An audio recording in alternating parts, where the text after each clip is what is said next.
Why can't you stop your agitation for succession and demand for restructuring? Wike tells Nnamdi Kanu. The Rivers State Governor, Wike Nyesom, has advised persons agitating for succession to rather demand restructuring of the country to attain desired unity. The governor insisted that those with divisive tendencies should join persons clamoring for a restructuring of the country to usher a united Nigeria. We need the unity of this country. What everybody is talking about is restructuring of this country. If we are practicing federalism, let it be federalism. We can't be talking about federalism, but we are practicing unitary system of government. The governor spoke when the primary of the All Nigerian Anglican Communion, the Most Reverend Henry Chukwuka Odukuba, led a delegation of the church to visit him at the government house in Port Harcourt. The governor said that the people of Rivers State had lived peacefully with Nigerians from other parts of the country, regretting that criminals under the aegis of the outlawed indigenous people of Biafra miscontrolled the peaceful disposition of the state to carry out treasonous activities like hosting their flags in Rivers community. He said that Rivers was peaceful during the EndSARS protest until IPOB members unleashed unprovoked attack that killed 6 soldiers, 4 policemen, and destroyed all police stations, and also caused buildings in Obigbo. He retaliated that the allegation that he ordered soldiers to attack Igbo people living in Obigbo was untrue and politically motivated. Wike said that if he had not imposed curfew based on security advice, there would have been bloody confrontation between Hausa and Igbo community. He implored the church to continue to pray for Nigeria because the country was apparently sitting on a keg of gunpowder. He said, "This is the time for the church not to be docile. This is the time for the church to speak out.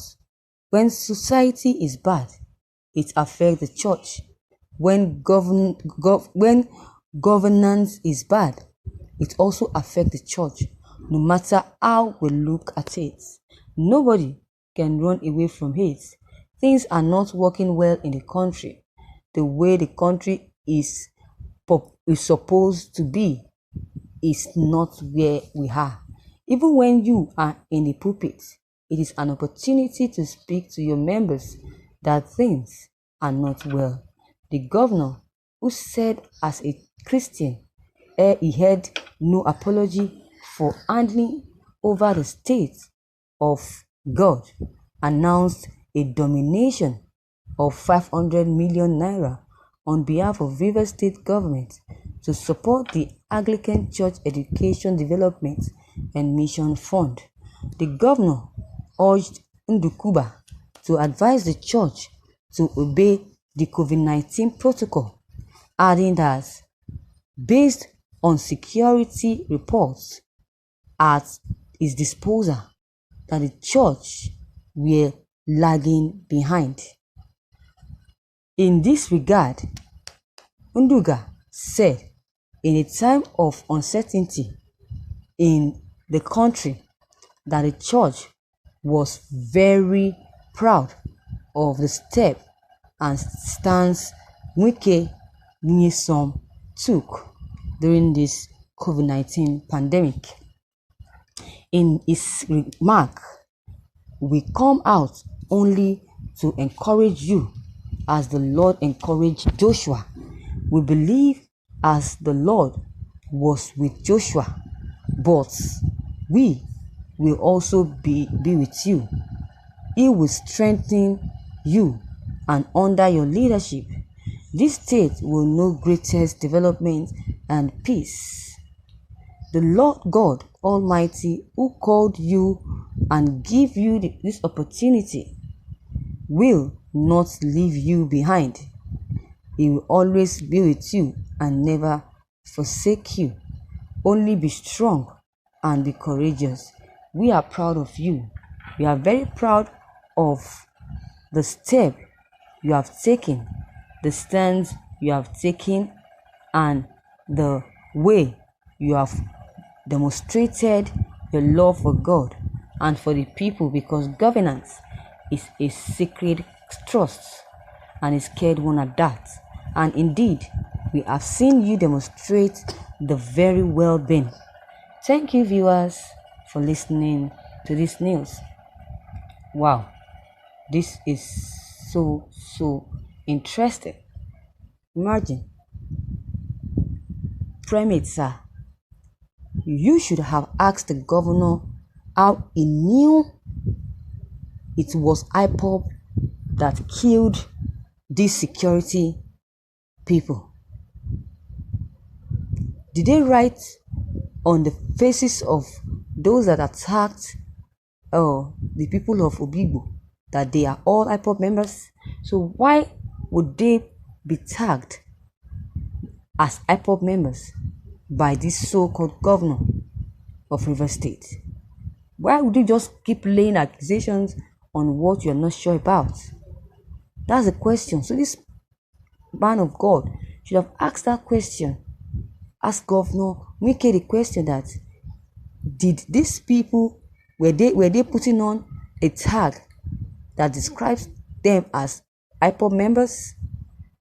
And again, even if they are not putting on a tag, even they are not putting on a tag, the government should have conducted investigation.